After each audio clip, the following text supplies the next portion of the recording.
أهلا بيكم. في الفيديو ده هكلمك على الباقات والاشتراكات اللي موجودة على موقع أبورك. أولا كده خليني أفهمك ليه في باقات. لو أنت مش فاهم، أي موقع عمل حر لما بتخش على الباقة المجانية بيديك عدد من الوظائف بس اللي ينفع تقدم عليها في الشهر. لما بتستهلك العدد ده انت ما ينفعش تقدم على وظائف تاني. الموضوع على موقع ابورك ده اسمه كونكتد. لو جيت بصيت هنا في الحساب بتاعي اللي انا فاتحه دلوقتي هتلاقي الكونكتس عندي صفر، لان الحساب جديد وما فيهوش اي حاجه وما اشتركتش في اي حاجه. ده معناه ان انا ما اقدرش اقدم على اي وظيفه. طيب في المطلق الكونكتس دي بتساعدني ان انا اقدم على كام وظيفه؟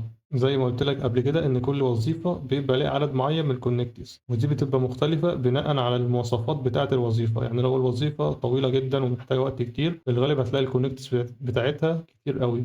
لو الوظيفه سهله وبسيطه هتلاقيها عدد الكونكتس بتاعتها قليل شويه. فتعالى مثلا نشوف الجوبز اللي قدام عندنا عند ورك، وفتحت مثلا دي.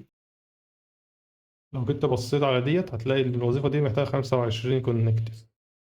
لو شفت بسيطة أسهل منها شوية، معرفش دي أسهل ولا لأ، هتلاقي برضو عدد كونكتس مختلفة. دي شكلها أسهل، فإن ديت 14 كونكت. هي بتختلف على حسب الوظيفة ديت تقيلة ولا خفيفة، وبتختلف من واحدة لواحدة، يعني مفيش رقم ثابت. طبعا الموضوع ده على أبورك مش ألذ حاجة، إن هو مثلا أنت محتاج 25 كونكت بس عشان تقدم على الوظيفة دي، وهي اللي تقريبا بتبقى ربع الكونكتس اللي أنت بتشتريها في الشهر. المهم موقع أبورك فيه حاجتين ممكن تعملهم بخصوص الحوار ده. الحاجة الأولى إنك تشترك اشتراك شهري. الاشتراك الشهري ده بيديك عدد معين من الكونكتس، وكمان بيديك مميزات تانية هنشوفها دلوقتي هي إيه. والحل التاني إن أنت بدل ما تدفع اشتراك شهري إن أنت تشتري الكونكتس على طول. يعني مثلا تقول أنا عايز الشهر ده أو عايز دلوقتي 50 كونكتس، في شغلانة مثلا عجبتك ب 20 كونكت وأنت عايز تقدم عليها، تروح تشتري الكونكتس ديت وتروح مقدم بيهم. طب تعالى نشوف كده بنشتري إزاي كونكتس. تيجي عند البروفايل بتاعك، تنزل تحت عن الممبر شيب بلان.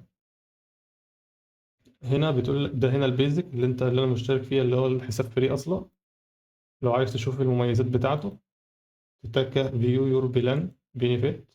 هنا بيقول لك تدفع 5% لو انت تعمل كنسبة لو انت هيحصل لك دايركت كونتراكت. وهنا في ليميتد اكسس للاي اي بتاعهم، وهيبعت لك 10 كونكت في الشهر. هم حرفيا ولا اي حاجه، ما تقدرش تقدم بيهم على وظيفه واحده حتى. انما لو انت اشتركت في البلس هتدفع $20 كل شهر، اي لو جالك عقد دايركت كونتراكت الموقع مش هياخد منك نسبه. هتقدر تستخدم الاي اي بتاعهم بشكل انليميتد. هيبعت لك 100 كونكت في الشهر، هيبعت لك اشعارات، وهتشوف فريلانسرز التانيين البروبوزال بتاعهم شكله عامل ازاي، وتشوف العروض بتاعتهم. ولو عايز تظبط اليو ار ال بتاعك مثلا هنا www.upwork.com، وتكتب اسمك هنا والبروفايل بتاعك يبقى اكتب على طول، وتخفي الفلوس اللي انت كسبتها على الموقع. يعني زي ما احنا شفنا في ناس، واحد اللي احنا شفنا في الاول خالص ده الراجل ده كسب $1,000,000. هو يقدر ده هو مشترك في البلس ان هو يخفي ان الناس تشوف اللي هو كسب $1,000,000. فدي الفكرة في البلس. لو انت عايز تشتري كونكتس على طول بتعمل باي كونكتس هنا. مثلا عايز تشتري 100 كونكت ب $15، عايز تشتري 150 ب22، وهكذا. الفكرة إن 100 كونكت ب$15، هم حاسبين الفرق بينه وبين $20 إن المميزات الزيادة اللي هم ادوها لك. ففي ناس ممكن تشترك في الاشتراك الشهري، وبعد كده لو الكونكتس خلصت منها تروح مشترية بالكونكت ده على طول، أو ممكن تجدد الاشتراك الشهري عادي برضه.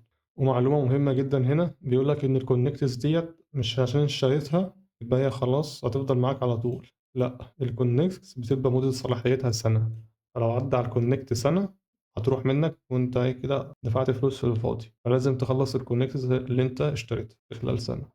وبس كده، دي كل الحاجات اللي احنا كنا عايزين نتكلم عنها في الفيديو ده بخصوص الباقات اللي موجودة على الموقع والكونكتس. وبس كده أعتقد احنا اتكلمنا عن كل حاجة كنت عايز أتكلم عنها عن موقع أبور. وأشوفكم إن شاء الله في الجزء الخاص بموقع خمسات.